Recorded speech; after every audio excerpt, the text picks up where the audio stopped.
श्री सरस्वत्यै नमः। श्री गुरुचरणकमलेभ्यो नमः। नमः परमहंसास्वादित चरणकमलचिन्मकरन्दाय भक्तजनमानसनिवासाय श्रीरामचन्द्राय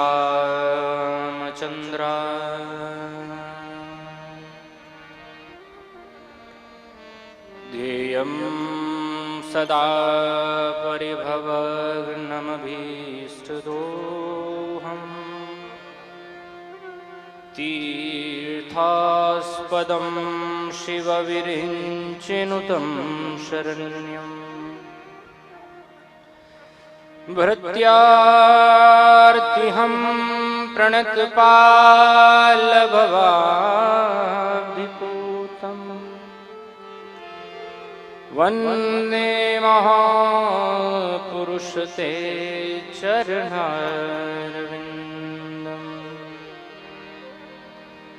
नारायणं नमस्कृत्य नरं चैव नरोत्तमम् देवीं सरस्वतीं व्यासं ततो जयमुदीरये। श्री भक्ति भक्त भगवंत गुरु चतुर्नाम बपुए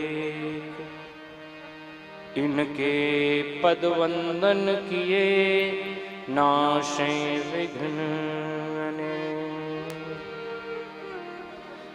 बोल श्रीमद्भागवत महापुराण की, श्री वृंदावन बिहारी लाल की, श्री कनक बिहारी सरकार की, पूज्य सद्गुरुदेव भगवान की, संत भगवान की, गौ माता की, गंगा मैया की, भगवन नाम की जय जय।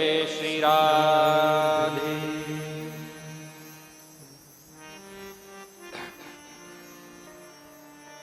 परम मंगलमय कलिकलुष विध्वंसिनी श्रीमद् भागवत की ज्ञान धारा के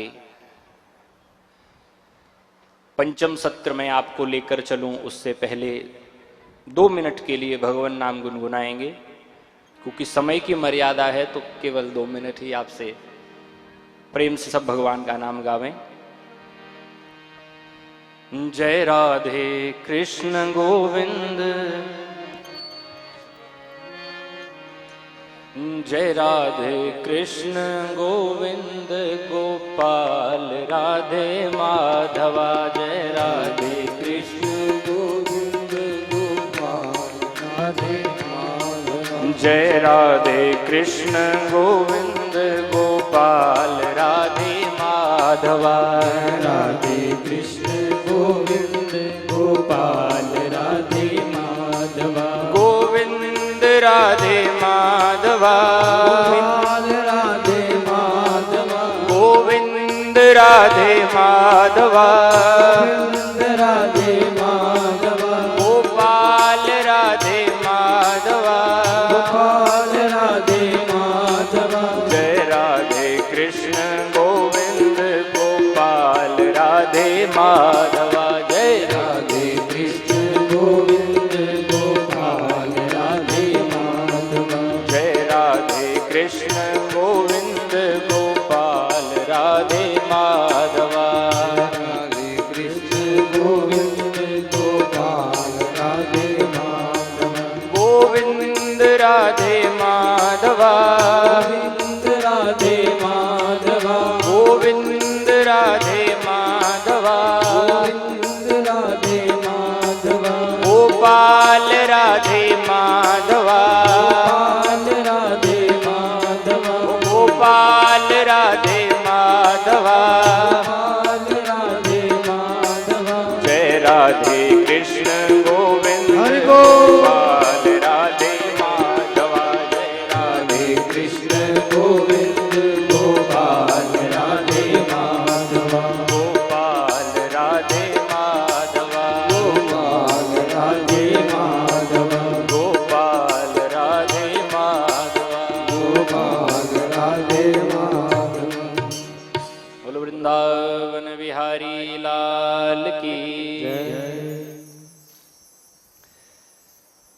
अकारण करुणा वरुणालय भक्तवांशा कल्पतरु जगत नियंता जगताधार गोपी जन वल्लभ प्राण प्रिय प्राणाधार भगवान श्री बाल कृष्ण की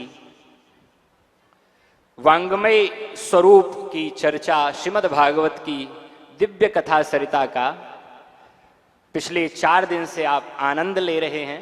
आज पंचम दिवस उपस्थित हुआ है।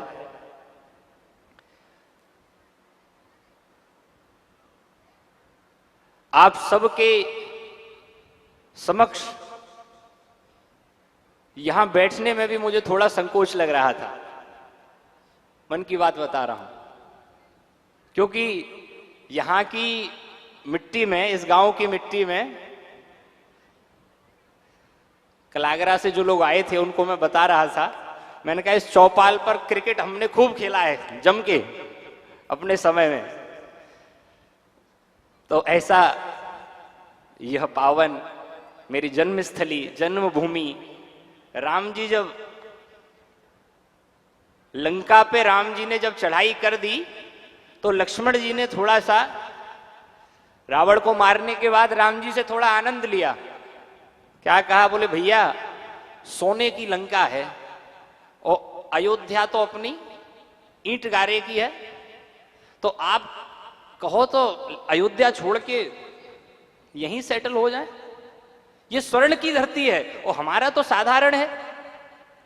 तो राम जी ने जो बात कही, बोले अप स्वर्णमयी लंका नमे लक्ष्मण रोचते। लक्ष्मण, अप स्वर्णमयी लंका, मुझे मालूम है लंका सोने की है। अप स्वर्णमयी लंका नमे लक्ष्मण रोचते जननी जन्मभूमिश्च स्वर्गादपि गरीयसी। जननी जन्मभूमिश्च, जो हमारी धरती है, भले ही मुझे मालूम है लंका सोने की है, लेकिन अवध मुझे जितना प्यारा है वो आनंद लंका में नहीं है। लखन, वो आनंद लंका में नहीं है, भले स्वर्ण की हो। ऐसा यह गांव जहां खेलते कूदते हम लोग सब बड़े हुए, और आप सब ने तो उस अवस्था में हमको देखा है, नन्ना मुन्ना राही हूं। पूज्य दादाजी के समय से, और बल्कि थोड़ा बहुत स्मृति है हमारे बूढ़े बाबा जी के समय से। बूढ़े बाबा जी की मुझे थोड़ी सी स्मृति है, पूरी नहीं है, लेकिन उनके समय से इस गांव में जो प्रेम मिला बाबा को, पूज्य पिताजी को, और फिर आप सब ने, आप सबके प्यार ने हमको भी यहां लाके बिठा दिया। ये सब केवल आपके प्रेम का प्रभाव है और कुछ नहीं है।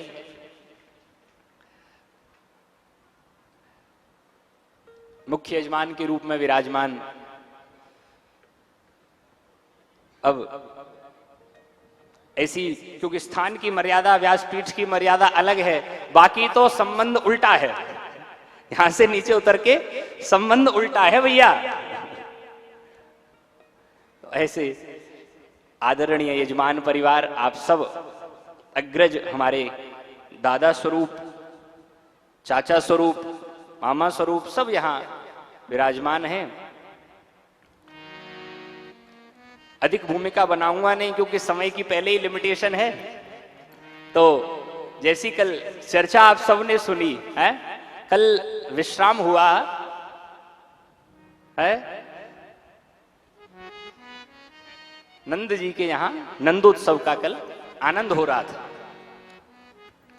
और वास्तव में भैया जहां भगवान का प्राकट्य हो गया वहां उत्सव के अतिरिक्त कुछ हो ही नहीं सकता है। संसार घटनाओं से भरा हुआ है, संसार दुर्घटनाओं से भरा हुआ है, और भगवान उत्सव से भरे हुए हैं। कृष्ण के लिए कहा रसो वैसह, वो स्वयं रसस्वरूप है। ऐसे नंद बाबा के यहां भगवान प्रकट हुए। सुखदेव जी ने लिखा,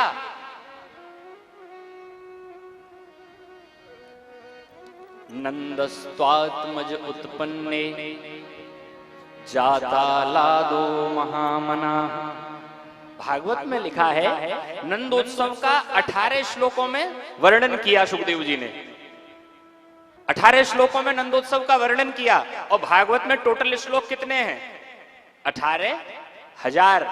मानो एक संत कहते हैं कि सुखदेव भगवान ने 18,000 श्लोकों का सार ही 18 श्लोकों में सुना दिया। जो 18,000 न सुन पाए, नंदोत्सव के 18 श्लोक सुन लीजिए। 18 श्लोक में पूरा सार सुना दिया। नंदस्त्वात्मज उत्पन्ने जाताह्लादो महामना। नंद के यहां कौन हुआ? बोले आह्लादो जातः। आह्लाद माने आनंद, आनंद हुआ है। और कल गाया भी हमने। कल क्या गाया था? नंद के यहां कृष्ण भयो है। अरे नंद घर आनंद भयो जय। मैं गाऊंगा नहीं, कल गा लिया। नंद घर आनंद भयो, भगवान ही आनंद स्वरूप है। भगवान के अतिरिक्त आनंद नहीं है कहीं। खूब महाराज नंद बाबा लुटा रहे हैं। सुखदेव जी लिखते हैं रमा क्रीडन भून नृप। ऐसा लगता है मानो धरती पर साक्षात महालक्ष्मी नृत्य कर रही है। और नृत्य तो करेगी है, घरवाला प्रकट भया है तो नृत्य तो लक्ष्मी करेगी। रमा क्रीडन भून नृप। और महाराज धेनु नाम नियुते प्रादात विप्रेभ्य समलंकृते। 2 लाख गैया नंद बाबा ने दान करी हैं। कितनी? 2 लाख। और उनके पास गैया कितनी थी? 9 लाख गैया नंद बाबा के। तो अब जिस पे 9 लाख हो वो 2 लाख दान कर सकता है, कौन बड़ी बात है? 2 लाख गायें दान करी महाराज। और देखो दान के समय में भी बड़ा सावधान रहने की आवश्यकता है। भैया ध्यान से सुने, दान कैसा दिया जाए? ऐसी वस्तु दान नहीं मानी जाती जिसकी आपको जरूरत नहीं। तो आपने कहा कि बाबा जी को टिका दो, ये हमारा दान हो गया। ये दान नहीं है। जो वस्तु उनके काम की हो महाराज है। आपने कहा गैया दान करेंगे, गैया दान करेंगे, और पंडित जी को ऐसी गैया दान कर दी कि दूसरे दिन गैया ने पंडित जी की टांग तोड़ दी। तो ऐसी गाय का दान जो है वो कल्याणकारी नहीं है। अच्छी पयस्विनी गाय हो, सीधी गैया हो, ब्राह्मण के परिवार का पोषण करे, ऐसी गाय, ऐसा दान श्रेष्ठ माना गया है जो ब्राह्मण को कुछ काम आवे। लोग महाराज अपना कपड़ा फटा दान कर दिया, अपना कोई वस्तु काम की नहीं रही, दान, उसको दान का नाम दे देते हैं। वो दान नहीं है। नंद बाबा ने महाराज सोने से सींग गाय के मड़वाए, चांदी से खुर मड़वाए, और तब ऐसी 2 लाख गायों का दान दिया है। लेकिन इस बीच एक घटना हो गई। क्या? बोले नंद बाबा तो है राज्य सरकार और कंस है सेंट्रल गवर्नमेंट, तो राज्य सरकार कुछ टैक्स पे करती है। तो टैक्स पे करती है, और हुआ क्या? बोले नंदोत्सव के बीच में उस टैक्स की डेट निकल गई। अब जब टैक्स की डेट निकल गई तो नंद बाबा को याद आया। ओ नंद बाबा ने एकदम सब ग्वालों को बुलाया, भैया कंस बड़ा क्रूर है। देखो आप आगरा से ही पूज्य महाराज जी के बड़े बालाजी धाम परिकर के दोनों लोग सदस्य आगरा से ही आज फिर कथा सुनने पधारे हैं। आपका मेरे, इसको तो मैं अपना गांव कह सकता हूं, मेरे गांव में खूब स्वागत है। महाराज नंद बाबा कहते हैं, बोले गोपान गोकुल रक्षायाम निरूप्य मथुरांगतः।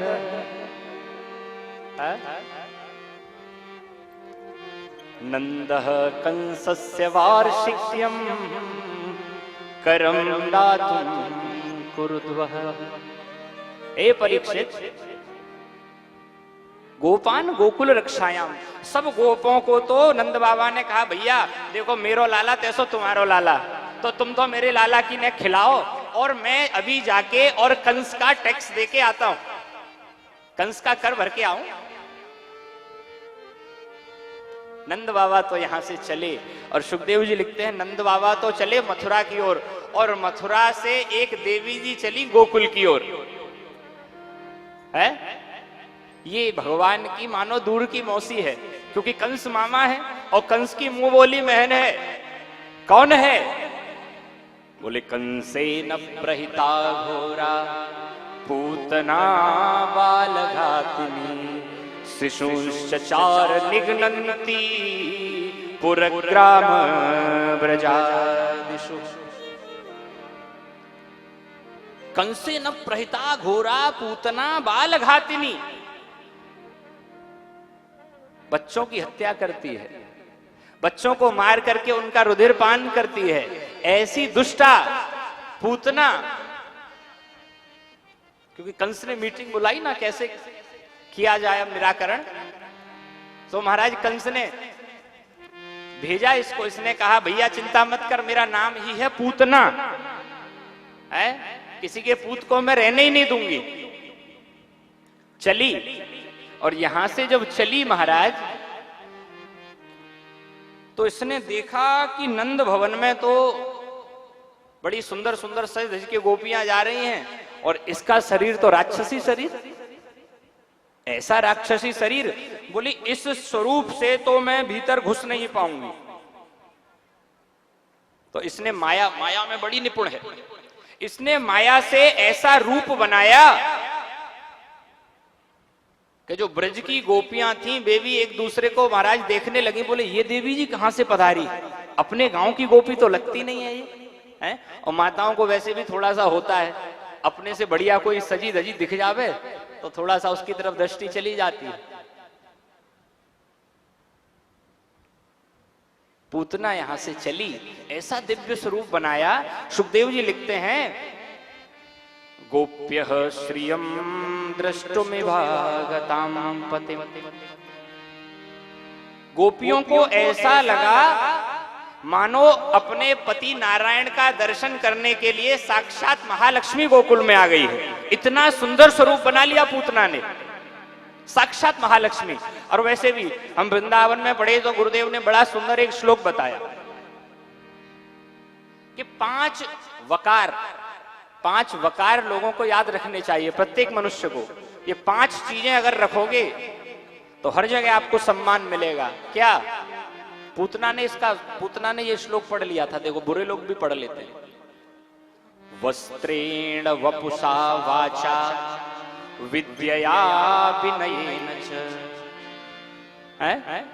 वस्त्रेण, सबसे पहले तो भैया देखो कपड़े जब भी पहनो तो एकदम बढ़िया है। ऐसा नहीं कि कोई अगर कथा में आया हो साधारण पहन के तो उसको कोई रोक टोक नहीं, लेकिन शहरों में ऐसी घटना अक्सर देखने को मिल जाती है कि महाराज कहीं से शादी का कार्ड आवे, कहीं से शादी का कार्ड आए और आप शादी में गए और बड़ा वीआईपी शादी है और कपड़े आपने पहन लिए थोड़े हल्की क्वालिटी के, तो अगर 3 स्टार 5 स्टार होटल होगा तो गेट में नहीं विदा कर देगा। तेरी हालत देखी, अब तेरे को इस शादी में बुलाया होगा है, और भले ही शादी में से बिल्कुल कार्ड ना आया हो और आप पहनो महाराज 3 पीस सूट और किसी भी शादी में घुस जाओ और दावत खा के आओ, कोई रोकने वाला नहीं, कोई पूछने वाला नहीं। क्यों? बोले वस्त्र से आइडिया लगा लेते हैं कि ये इस लायक है, ये आ सकता है। तो इसलिए वस्त्रेण, पहला वस्त्र बढ़िया हो, दूसरा बोले वपुषा, शरीर जो हो है। अब आप कहोगे कि अपन तो हल्के हो रहे हो, शरीर का उपदेश हमको दे रहे हैं, तो ये तो ठीक है, लेकिन शरीर जो है, शरीर पुष्ट हो, हष्ट पुष्ट हो। सामने वाला व्यक्ति लड़ने आवे तो आधा लड़ाई तो महाराज शरीर देख के हार जाए है। वस्त्रेण वपुषा वाचा, वाचा माने है ऐसी वाणी बोलिए है मन का आपा खो और न को शीतल करे आप शीतल हो। वाणी जब जब निकले तब इतनी मीठी निकले, इतनी पवित्र निकले हैं, सामने वाला व्यक्ति मुग्ध हो जाए।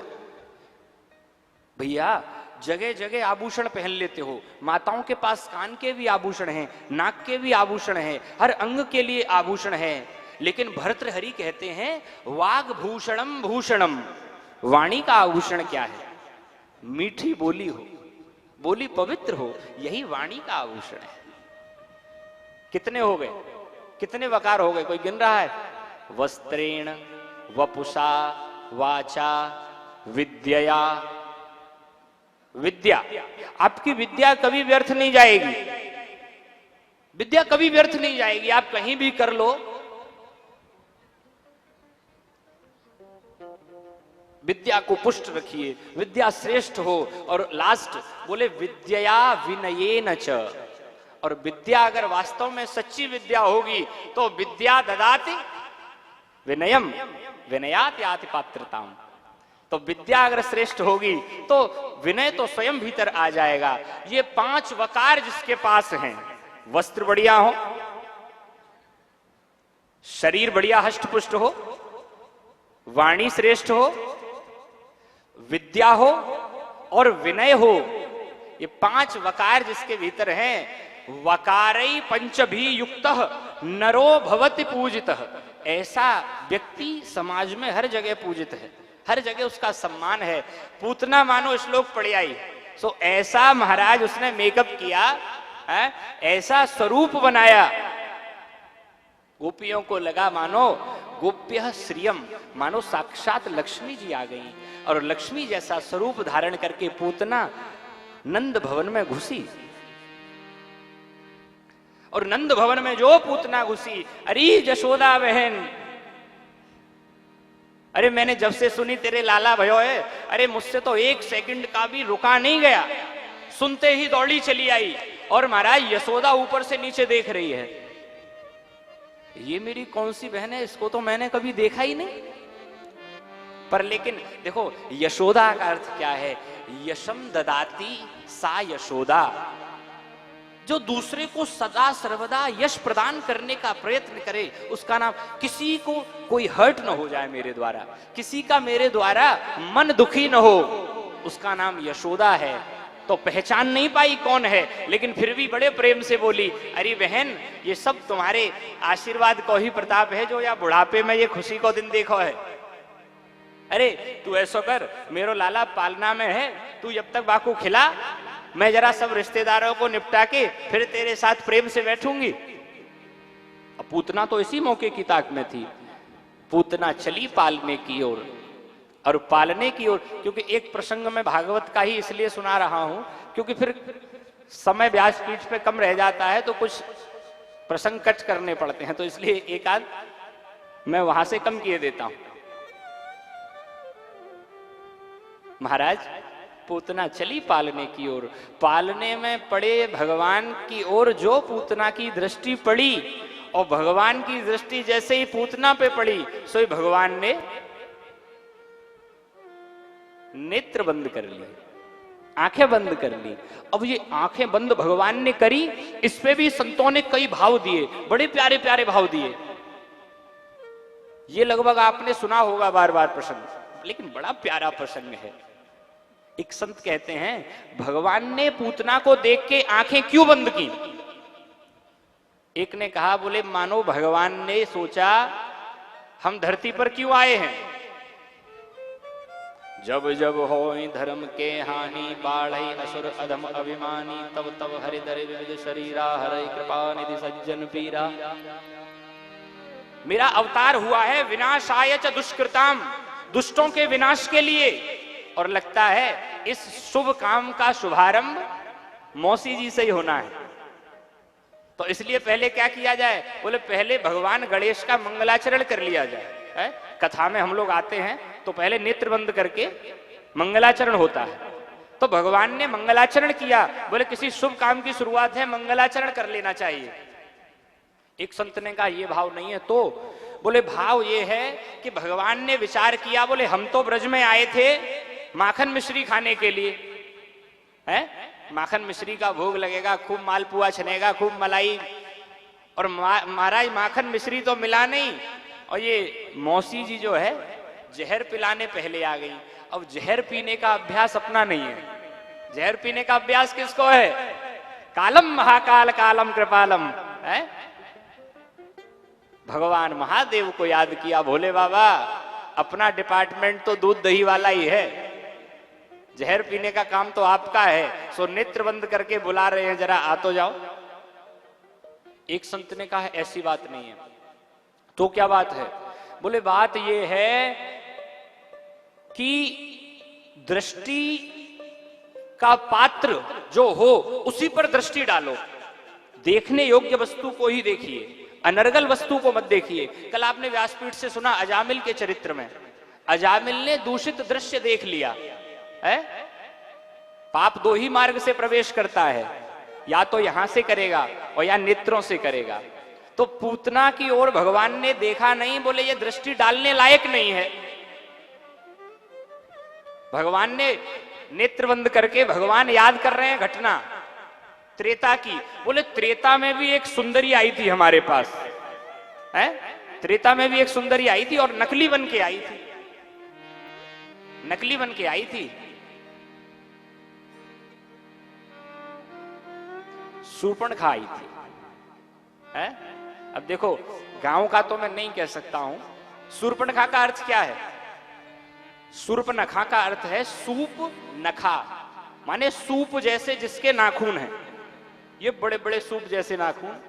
तो अब गांव की तो मैं नहीं कह सकता हूं, लेकिन शहर में जो है शूर्पणखा की बहन भतीजियों की कमी नहीं है। शहर में आपको, आप शहर में आके देखो महाराज, और वो भी पेंटेड, बाकायदा उस पर एशियन पेंट लगा मिलेगा, कलरफुल।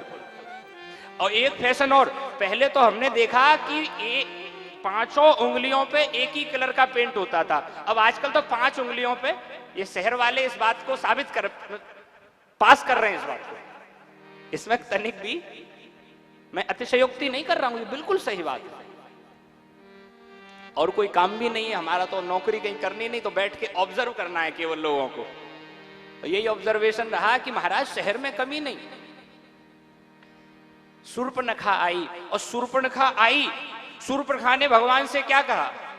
तुम सम पुरुष नमो सम नारी, आपके समान कोई पुरुष नहीं और मेरे समान स्त्री नहीं।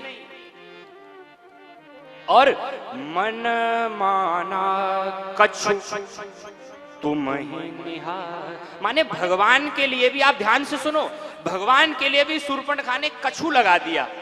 बोले मन माना कछु तुम्हें निहारी, मेरा मन, आप भी ज्यादा बढ़िया नहीं हो वैसे, काले कलूटे से हो, लेकिन हाँ चल जाओगे मेरे लिए फिर भी। माने आप शूर्पणखा को देखो, ऐसा ही स्वभाव है वासना का, ये भगवान में भी कमी निकाल रही है, भगवान को भी कह रही है कछु।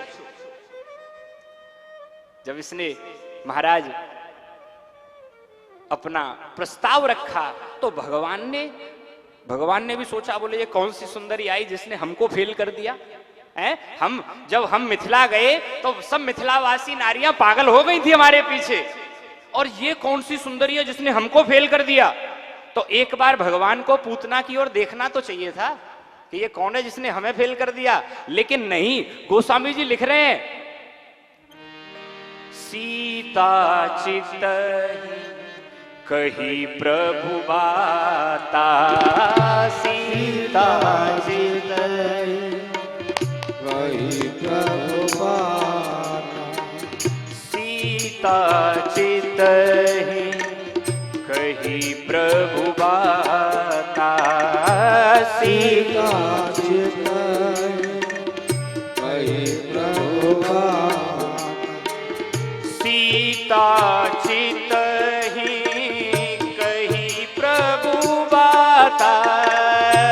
सीता चित कही प्रभु बाता, अहि कुमार मोर लघु भ्राता, अहि कुमार मोर लघु भ्राता, अहि कुमार मोर लघु भ्राता। महाराज भगवान ने बात पूतना से की, हम लोग जिससे बात करें उसी की ओर तो देखते हैं, लेकिन गोस्वामी जी लिखते हैं सीता चित कही प्रभु बाता। भगवान ने देखा सीता जी की ओर, है भगवान ने देखा सीता जी की ओर और बात कर रहे हैं पूतना से। मानो विचार क्या है, बोले देखने लायक तो जानकी जी हैं, दृष्टि का पात्र तो जानकी जी हैं, शूर्पणखा में देखने जैसा क्या है। तो भगवान ने यहां क्यों नेत्र बंद किए? बोले भगवान ने विचार किया, बोले जब हम उस समय पर थे तो वहां तो हमारी किशोरी जी साथ में थी, तो हमने उनको देख के काम चला लिया। लेकिन यहां क्या दिक्कत है? बोले यहां कोई नहीं है, अकेले हैं।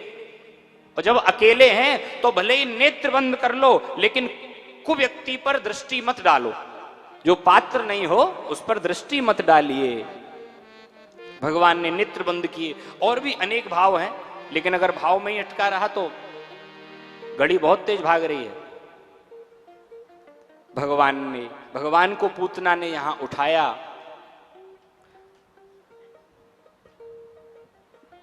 विबुध्यताम बालक मारिकागृहम् चराचरात्मा सन्मीलिते क्षणः। नित्यबंद भगवान ने किए। पूतना लेकर चली भगवान को, और जैसे ही पूतना भगवान को लेकर चली, नंद महल से बाहर निकली, आकर के महाराज विष लगा हुआ स्तन जो है वो भगवान के मुख में दिया।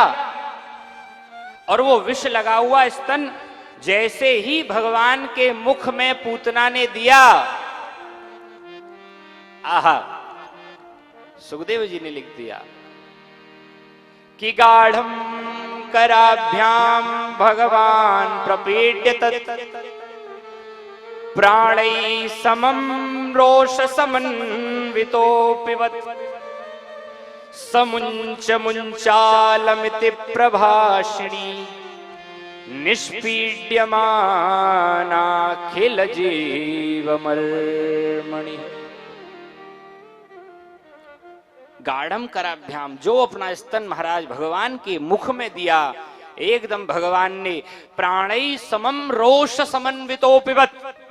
रोष माने क्रोध, तो भगवान ने क्रोध से स्तन दबाया। एक संत ने कहा क्रोध से तो दबाया, लेकिन यहां एक दूसरा भाव भी लग सकता है। क्या?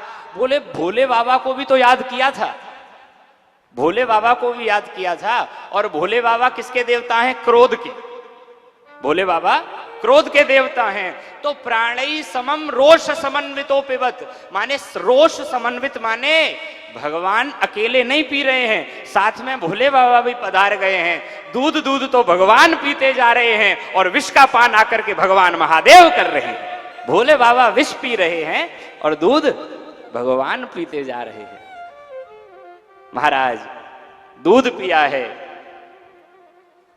रस तत्व पिया है, और रस तत्व पीने के बाद जैसे ही प्राणों को पीना प्रारंभ किया, सा मुंच मुंचालमिति प्रभाषिणी निष्पीड्यमानाखिल जीव मर्मणि। एकदम महाराज चिल्लाई, ए पूत छोड़ दे, छोड़ दे, छोड़ दे। भगवान ने मनी मन कहा, मौसी जी बस यही गड़बड़ है क्या? बोले जल्दी से किसी को हम पकड़ते नहीं हैं, और एक बार पकड़ लिया तो कल्याण किए बिना फिर हम जल्दी छोड़ते नहीं हैं। अब तो कल्याण करके ही छोड़ूंगा। धड़ाम से इसका शरीर महाराज गिरा, और लिखा है इसका शरीर जब गिरा तो 18 किलोमीटर के, त्रिगभ्यूति शब्द है भागवत में, त्रिगभ्यूति, एक गभ्यूति माने 6 किलोमीटर, तो 3 गभ्यूति माने 18 किलोमीटर के जो वृक्ष थे वो धराशायी हो गए, वो धड़ाम से गिर पड़े। एक संत ने कहा, बोले पूतना मरते मरते एक काम बढ़िया कर गई। क्या? बोले इतनी लंबी चौड़ी थी कि इसके लिए लकड़ी काटते काटते ही ब्रजवासी हाँफ जाते, तो गिरते गिरते अपने लिए लकड़ियों को इंतजाम कर गई। गिरते गिरते पेड़ महाराज इतने टूटे कि ब्रजवासियों को ज्यादा मेहनत करनी नहीं पड़ी। नंद बाबा गए थे मथुरा, सुना आपने, एकदम दौड़े दौड़े लगा कुछ अहित हुआ है गोकुल में, वापस लौटे। और वापस जब लौटे महाराज, देखा रास्ते में ट्रैफिक लगा है मथुरा और गोकुल के बीच में। क्या? बोले पूतना का पर्वताकार शरीर पड़ा है। यशोदा मैया सब ब्रजवासियों ने कान्हा को खोजा, नहीं मिले, बाहर आकर ढूंढा पूतना के उदर के ऊपर खेलते हुए माधव को पाया महाराज। गौमूत्र से, गोबर से खूब भगवान को स्नान कराया है। गौमूत्रेण स्नापयित्वा पुनर्गोरज सार्वकम। गौ माता की बड़ी महिमा यहां बतलाई। गोबर में और गोमूत्र में भगवान तक को स्नान कराया गया है। हम लोग गोमूत्र और गोबर को अंधविश्वास बता देते हैं? अगर इसको झूठा मानते हो तो फिर यहां से बैठने का कोई लाभ नहीं है। फिर तो आप भागवत को भी झूठा माने, क्योंकि भागवत में लिखा है गोमूत्रेण स्नापयित्वा, गोमूत्र में स्नान कराया। महाराज पूतना के शरीर को एक एक अंग को काटा गया और एक एक अंग को काट करके सब लकड़ी इसके ऊपर लगाई गई और लकड़ी लगा करके जब इसका देह जलाया गया, दह्यमानस्य देहस्य धूमश्चा गुरु सौरभः। दह्यमानस्य देहस्य, जब देह जलाई गई तो सुखदेव जी कहते हैं, परीक्षित इसकी देह से ऐसी दिव्य सुगंध निकली कि 84 कोस का ब्रजमंडल सुगंध से भर गया। अब सुखदेव जी की बात सुन के परीक्षित थोड़े डाउट में आ गए। महाराज आपने बताया राक्षसी है, इतनी दुष्ट है, भगवान को मारने आई है, और जब मरी तो इसकी देह से सुगंध निकली, ये कैसे संभव है? सुखदेव ने कहा, परीक्षित कौन इसको राक्षसी कहेगा? कैसी है? बोले पूतना लोक बालग्नि राक्षसी रुधिरासना जिघाम सयापि हरये स्तनम दत्वापसद्गतिम। पूतना लोक बालग्नि, किसी ने कहा इसका नाम अच्छा होगा इसलिए भगवान ने इसको गति दी। बोले नाम भी अच्छा नहीं, क्या नाम है? पूतना। पूत कहते हैं पवित्र को और पूत कहते हैं बालक को। तो जो किसी के पूत को जीवित न रहने दे सो पूतना, और अथवा तो जिसमें पवित्रता लेश मात्र भी नहीं है सो पूतना। तो पूतना लोक बालग्नि। किसी ने कहा काम बढ़िया करती होगी। बोले कोई बढ़िया काम नहीं करती। क्या करती है? बोले संसार के बच्चों को मारती फिरती है। ये कोई बढ़िया काम है? नाम अच्छा नहीं है, काम अच्छा नहीं है।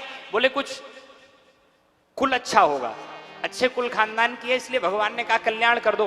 अरे बोले बिल्कुल अच्छे कुल की नहीं है। पूतना लोक बालग्नि राक्षसी, राक्षस कुल से है। कौन कुल बढ़िया है? कुल भी अच्छा नहीं है। नहीं तो बोले कुछ सात्विक आहार करती होगी, फलाहार करती होगी, एकादशी रहती होगी। नहीं, पूतना लोक बालग्नि राक्षसी रुधिरासना। रुधिर कहते हैं रक्त को, बच्चों को मार करके रक्त पान कर जाती है। तो किसी ने कहा कि भगवान के चरणों में आके तो प्रणाम किया। अरे बोले कोई प्रणाम करने नहीं आई थी, तो क्या करने आई थी? बोले जिघाम सयापि हरये, भगवान को जिघा माने मारने के उद्देश्य से आई है, मारने के उद्देश्य से आई है। तो भैया न नाम अच्छा, न काम अच्छा, न कुल अच्छा, न खानदान अच्छा, न आहार अच्छा, और तो और भाव भी अच्छा नहीं, लेकिन फिर भी भगवान ने कल्याण कर दिया। महाराज संत कहते हैं, बोले कोई और बात नहीं थी क्या?